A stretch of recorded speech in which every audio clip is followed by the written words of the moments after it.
minute, 30 seconds.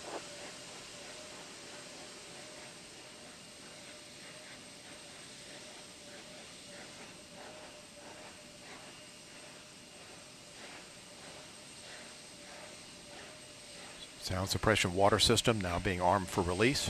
Confirmation we have 3 main engines ready for ignition.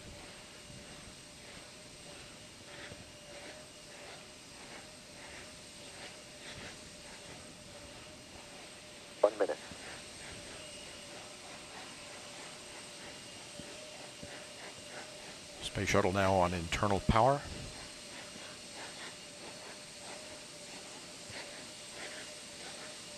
Liquid oxygen and liquid hydrogen fill and drain valves are closed. Solid rocket booster flight data recorders are activated.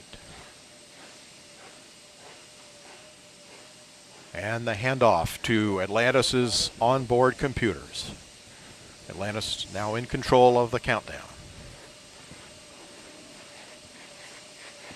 20. Firing chain is armed. Sound suppression water system activated. T-minus 10, 9, 8, 7, 6, 5, 3, 2, 1, 0. And liftoff of Space Shuttle Atlantis on a mission to build, resupply, and to do research on the International Space Station. Houston now controlling. Atlantis begins its penultimate journey to shore up the International Space Station. Atlantis now in the proper alignment for its 8.5-minute ride to orbit. 4.5 million pounds of hardware and humans taking aim on the International Outpost. 30 seconds into the flight. Atlantis almost 2 miles in altitude, almost 6 miles downrange from the Kennedy Space Center already, traveling 500 miles an hour. The 3 liquid fuel main engines now throttling back to 72% of rated performance, going into the bucket, reducing the stress on the shuttle as it breaks through the sound barrier. 55 seconds into the flight, all systems operating normally, 900 miles an hour. The speed of Atlantis right now, 6 miles in altitude, 9 miles downrange. Atlantis, go with throttle up. Copy, go with throttle up.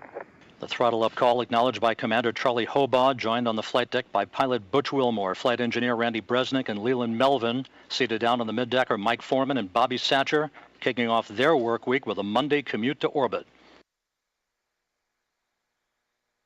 1 minute, 30 seconds into the flight. Atlantis 13 miles in altitude, 15 miles downrange, traveling almost 2,000 miles an hour.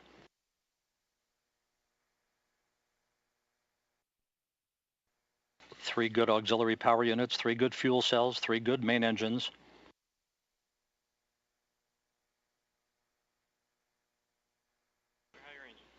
One minute, 50 seconds into the flight. 10 seconds away from solid rocket booster separation.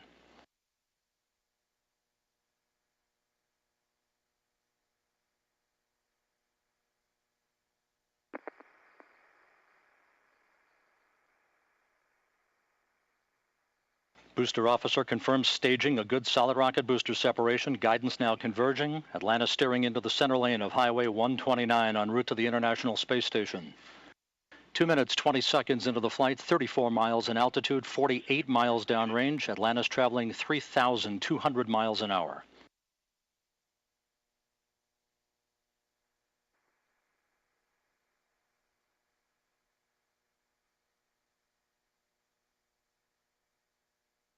The propulsion officer in mission control reports that the orbital maneuvering system engines have ignited. Atlantis kicking on the afterburners.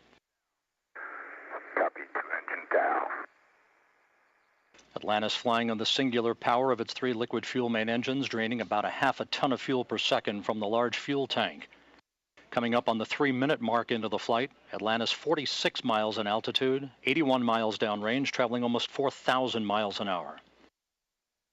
Atlantis speeding straight as an arrow toward its date with the International Space Station Wednesday morning.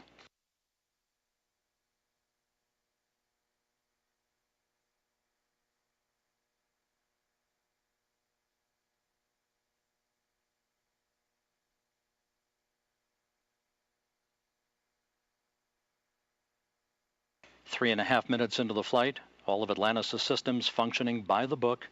55 miles in altitude, 120 miles downrange, traveling almost 5,000 miles an hour.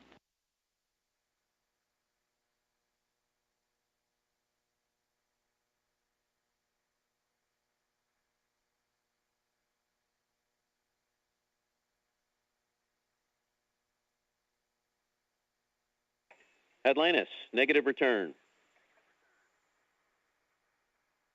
Atlantis copies, negative return. Atlantis now too far downrange, too high in altitude to return to the launch site in the event of an engine failure. All three engines performing perfectly.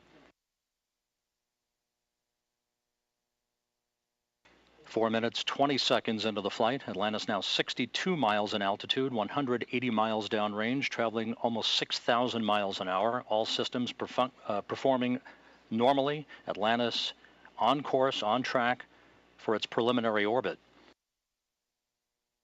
The Environmental Systems Officer reports a good flash evaporator system activated for Atlantis, providing cooling for the shuttle's avionics until the payload bay doors are opened about an hour and a half into the flight.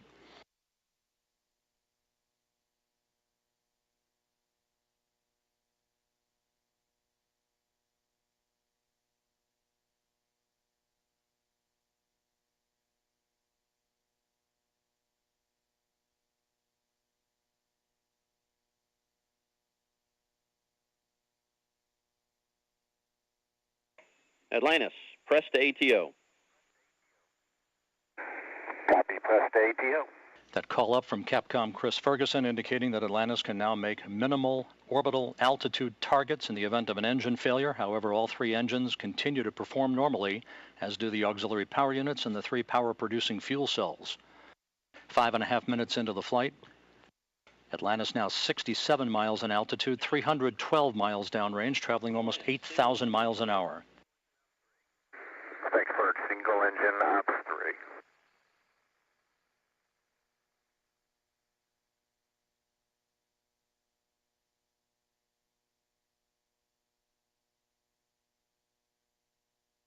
Atlantis now beginning to roll to a heads-up position, the main engine swiveling, enabling the shuttle to move to a heads-up position above its fuel tank, gaining more favorable communications through the tracking and data relay satellite system as it heads uphill. Atlantis, press to MECO, single engine Zaragoza 104. Press to MECO, single engine Zaragoza 104. That call from Capcom Chris Ferguson to Commander Charlie Hobaugh indicating that Atlantis can make normal orbital cutoff targets in the event of an engine failure. Go for the pitch. Okay, nominal shutdown, go for plus X, go for the pitch.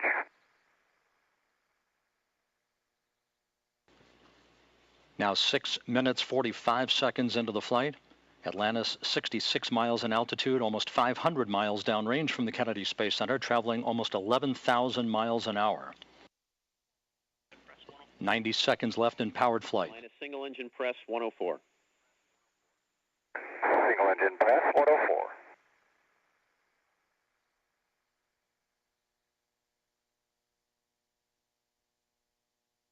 Coming up on the 7.5 minute mark into the flight, the main engines will once again be throttled down to limit the stress on the shuttle and its 6 crew members to that of 3 times the effect of gravity.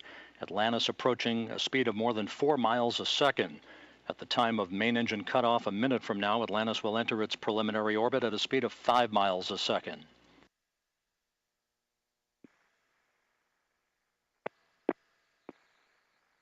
Seven minutes, 40 seconds into the flight. Atlantis providing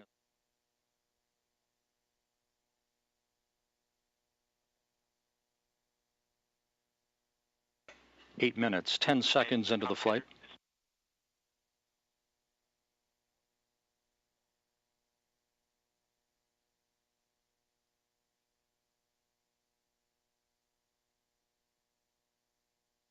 Standing by for main engine cutoff.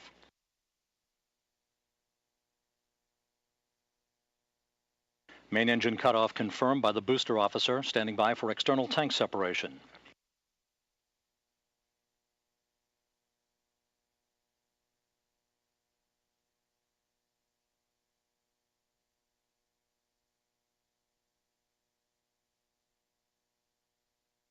and the bird's eye view from the external tank camera of external tank separation. Atlantis now in its preliminary orbit.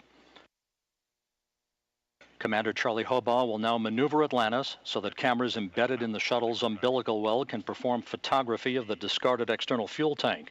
And Mike Foreman and Leland Melvin are about to use digital still and video cameras to capture handheld imagery of the tank for downlink a few hours from now. A flawless climb to orbit for the shuttle Atlantis and its 6 crew members en route now to the International Space Station. MECO ohms 1 is not required.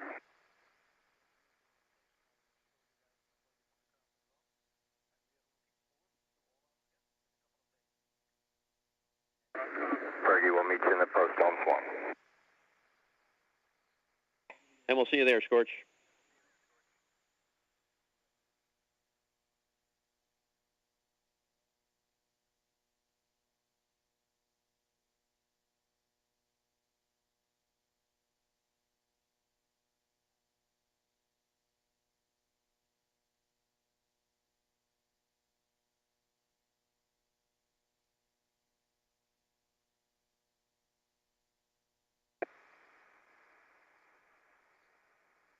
Hey, Fergie, for Tom. Go ahead.